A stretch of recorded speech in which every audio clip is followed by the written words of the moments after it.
stressé un petit peu tendu, évidemment. Donc c'était la première finale, c'était ici à Göteborg, et c'est la 13e finale sur cette piste. Il est là le numéro 1 de la start list, le couple champion olympique associé donc à son tout bon Nino Debusschöne, ce fils de Canaan, petit-fils de Narcos de 12 ans, tout ça sur le regard de Gerd Gillitzen, qui lui n'est pas qualifié. Le Scandinave qui va apprécier comme nous cette première journée. Ce qui va être intéressant, c'est de voir la tactique opérée par ces couples. Certains iront chercher évidemment le chronomètre et d'autres vont évidemment essayer de la jouer un tout petit peu prudent. Tout dépend évidemment de son cheval.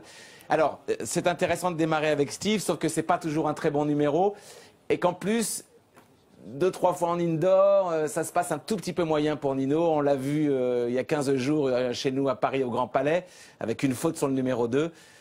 Évidemment, le Suisse a fait sûrement beaucoup de travail depuis, mais parcours extrêmement important. On voit ici Fuchs qui entraîne, le champion olympique. Alors on va découvrir un parcours évidemment, j'allais dire en pratique, avec un couple que tout le monde attend, et particulièrement nos amis suisses qui nous suivent d'ailleurs aujourd'hui en direct et à qui l'on souhaite évidemment la bienvenue.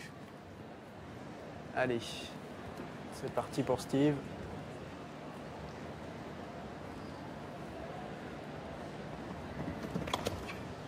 Début de parcours, 1 Auxerre, 2 Spa, un petit peu à l'effort. Ensuite le vertical, ici aucun problème. 3, 4, 5 foulées, Auxerre sur bidet, bout de ligne. Voilà, ici, a priori, tout le monde va être obligé de passer derrière. Oui, il n'y a absolument pas d'option possible. Auxerre, 2, 3, 4, 5, 6 foulées. La première combinaison, double droit. Hop, voilà. Deuxième combinaison, 2 foulées.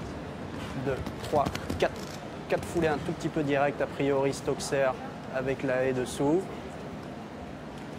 Demi-tour vertical sur bidet, 3, 4, 5, 6 foulées, l'Auxerre bout de ligne.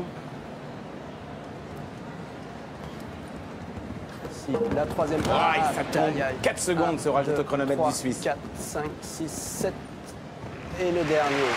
65-50 pour Nino Debusschöne et Steve Gerda. Vraiment un très bon parcours, il avait le numéro 1, c'est vrai qu'a priori tout le monde va faire le même tracé, il n'y a pas l'air d'avoir d'option possible sur une piste de cette dimension-là en tous les cas. Le chef de piste veut vraiment forcer tous les cavaliers à passer au même endroit. Maintenant ça va se jouer un petit peu sur la rapidité au sol des chevaux et sur le tracé où certains virages on peut gagner un tout petit peu. Là il était très intérieur pour entrer sur le dernier double. Heureusement une petite faute de rien. Bon. Affaire à suivre là, il est vraiment un peu trop tôt évidemment pour